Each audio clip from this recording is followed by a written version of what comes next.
할렐루야, 꿈의 교회 성도 여러분 반갑습니다. 조성민 목사입니다. 이제 벌써 복음행전 마지막 집회가 끝난 지 일주일이 지났습니다.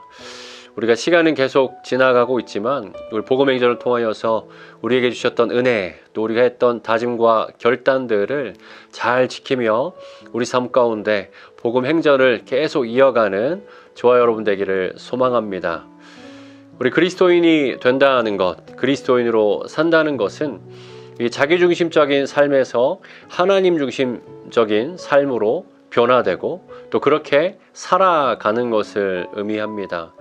이전에는 나와 내 가족만을 위해서 내 생각대로, 지식대로 내 계획을 세워서 나의 의지대로 살았다면 이제는 그리스도인이 되어서는 하나님을 위한 것을 가장 우선에 두고 하나님이 주신 생각으로 하나님의 계획과 그 하나님의 인도하심 따라 살아가는 것, 바로 그것이 그리스도인의 삶입니다.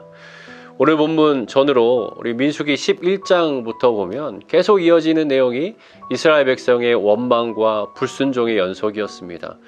애굽에서 노예로 고통받던 이스라엘 백성들을 하나님께서 출애굽시키셨습니다. 그리고 하나님은 은혜 아래 그들을 황량한 광야에서도 굶주리거나 목마르지 않게 하셨고 사막의 극심한 더위와 추위에서도 구름 기둥과 불 기둥으로 지키셨습니다. 그러나 그들은 하나님을 원망하고 불평하고 자기 것만 챙기고 자기 생각대로 행동하며 불순종했습니다.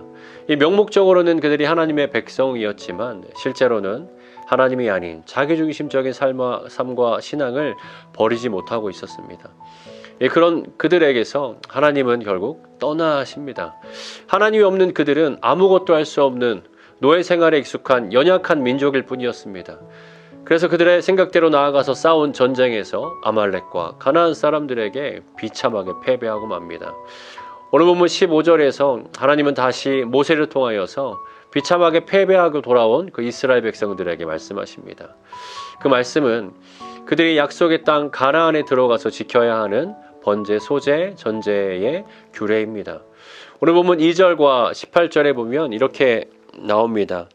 이스라엘 자손에게 말하여 그들에게 이르라 너희는 내가 주어 살게 할 땅에 들어가서, 그리고 18절 말씀에 보면 이스라엘 자손에게 말하여 이르라 너희는 내가 인도하는 땅에 들어가거든. 이것은 무엇입니까? 무엇을 의미합니까? 이스라엘 백성이 당대의 사람들은 들어가지 못하지만 후대에는 결국 하나님께서 약속하신 땅 가나안에 들어가게 될 것이다 라는 것을 의미합니다. 이스라엘은 하나님을 신실하게 섬기지 못하고 원망하며 불순종했지만 하나님은 그의 민족에게 하신 약속을 그들이 어찌하든 상관없이 반드시 지키시는 하나님의 신실하심을 우리는 볼 수 있습니다. 여러분, 그 신실하심은 여전히 지금도 우리에게도 동일하게 적용된다라는 것을 말씀을 통하여서 다시 한번 깨닫고 기억하기를 소망합니다. 이렇게 신실하심을 보이시며 하나님께서 그들에게 말씀하시고자 하신 것은 무엇입니까?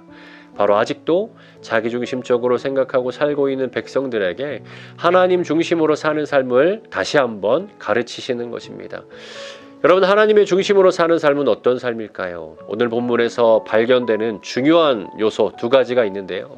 그것은 바로 순종과 인정입니다. 이 본문 4절부터 하나님은 자세하게 번제, 소제, 전제의 규례를 말씀하십니다.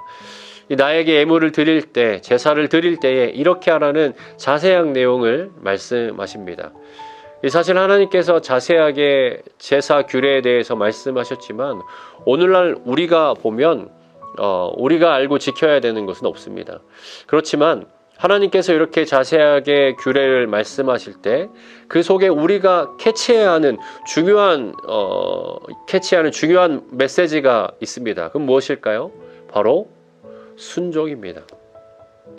하나님께서 이렇게 자세하게 말씀하시는 것은 그대로 지키라고 말씀하시는 것이지 그냥 내가 알아서 내가 편한 대로 해도 된다는 의미가 아닙니다. 하나님 중심으로 사는 삶은 바로 하나님께 순종하는 삶입니다. 여전히 하나님은 우리에게 말씀하십니다. 이미 하나님은 성경을 통해 우리에게 전부 말씀하여 주셨습니다. 우리가 무엇을 믿어야 하는지, 어떻게 살아야 하는지, 이 세상의 끝은 어떻게 될 것인지 하나님의 말씀을 통하여서 다 우리에게 주셨습니다. 우리가 할 일은 그 하나님의 말씀을 더 알아가기 위해 힘쓰는 것과 그 말씀대로 순종하며 사는 것입니다. 그것이 바로 하나님 중심으로 사는 삶이요, 그리스도인이라면 반드시 살아야 하는 삶입니다. 여러분, 또 한 가지 하나님 중심으로 사는 삶은 하나님을 인정하는 삶입니다. 하나님께서 예물로 제사로 곡식과 포도주, 기름, 짐승들을 드려야 한다고 말씀하십니다. 그리고 19절부터 보면 가나안 땅에 들어가 그 땅에 거둔 양식을 먹을 때는 처음 익은 곡식 가루를 하나님께 먼저 드려야 한다라고 말씀하십니다. 이유는 무엇일까요? 하나님이 곡식, 포도주, 기름, 짐승 그런 걸 좋아하시는데 없어서 모자라서 바치라고 하시는 걸까요? 아니죠. 하나님을 인정해야 한다라는 것, 하나님을 기억해야 한다라는 것을 말씀하시고 계신 겁니다. 하나님께서 창조주 되시며 모든 것의 근원이 되신다는 것을 인정하는 것입니다. 곡식을 추수하면 내가 수고해서 얻은 것, 내 것이라고 생각하지 않고 하나님의 것이고 하나님이 우리에게 주신 것이다라는 것을 기억하고 인정해야 한다라는 그 메시지를 우리에게 주고 계신 겁니다. 이 땅의 주권은 하나님께 있다는 것을 인정해야 한다는 것입니다. 하나님을 인정하지 못하면 의심과 불평이 들고 불순종의 삶을 살게 됩니다. 여러분, 히브리서 11장 6절에 보면 우리가 믿음이 있어야 하나님을 기쁘시게 할 수 있다라고 말합니다. 그리고 하나님이 기뻐하시는 그 믿음은 무엇을 믿는 믿음이냐? 바로 하나님이 계신 것과 그가 자기를 찾는 자들에게 상 주시는 이심을 믿어야 한다라고 합니다. 하나님이 계신 것을 믿는다. 즉 만물의 창조주이시고 주관자 되시는 하나님의 존재를 인정해야 한다는 것입니다. 그리고 우리에게 주시는 모든 것이 그 모든 것의 근원 되시는 분이 바로 하나님이시다라는 것. 그것을 인정하는 것, 바로 그 믿음입니다. 우리의 예배, 기도, 찬양, 헌신, 이 모든 것에 우리가 하는 이유는 무엇입니까? 하나님이 그것들을 필요로 해서 하는 건가요? 아니요. 그것을 해야 우리가 구원받을 수 있기 때문인 건가요? 아니요. 하나님을 인정하는 행위입니다. 예배와 찬양을 받으시기에 합당하신 분임을 인정하고 하는 것이죠. 우리를 도우실 수 있는 분이 바로 하나님이심을 인정하기에 기도하는 겁니다. 우리에게 주신 힘과 재능과 모든 것이 하나님의 것이고 하나님이 주신 것을 인정하는 표현으로 감사하며 기쁨으로 헌신하는 것입니다. 그리스도인이라 고백하며 사는 우리들이 이렇게 하나님께 순종하고 하나님을 인정하며 하나님 중심으로 사는 삶을 살기를 바랍니다. 하나님을 중심에 두고 사는 삶, 하나님을 인정하는 삶, 하나님께 순종하는 삶, 이것은 구원의 조건이 아니라 구원받은 하나님의 백성이 살아갈 때에 맺을 수 있는 열매입니다. 오늘 하루를 시작하면서 주님께 이렇게 기도하고 시작했으면 좋겠습니다. 주님, 오늘도 하나님을 인정하고 주님께 순종하는 하나님을 중심에 두고 살아가는 삶의 열매를 맺는 하루가 되게 도와주시옵소서. 여러분, 그 기도와 함께 주님께서 우리를 도와주실 것이다 라고 믿습니다. 오늘도 주님의 도우심 안에서 그 귀한 열매를 맺는 저와 여러분의 하루가 되기를 소망합니다. 기도하겠습니다. 사랑의 하나님, 감사합니다. 오늘 말씀을 통하여서 또 우리에게 이 하나님 중심된 삶, 우리 그리스도인으로서 반드시 살아야 하는 그 삶에 대한 메시지를 우리에게 주시니 감사합니다.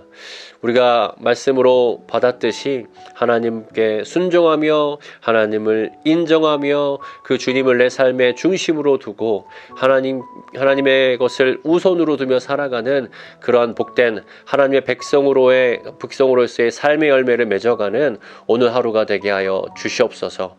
주님, 우리는 마음은 원이로되 육신이 연약하여 넘어지고 그렇게 살지 못할 때가 너무나 많습니다. 주님, 우리를 불쌍히 여겨주사 우리가 그렇게 살아갈 수 있도록, 우리의 소원대로 그렇게 열매 맺을 수 있도록 오늘 하루 주님께서 또한 도와주시옵소서. 우리를 이렇게 도우사 귀한 열매 맺게 하실 것을 기대하오며 거룩하신 예수님의 이름으로 기도합니다. 아멘.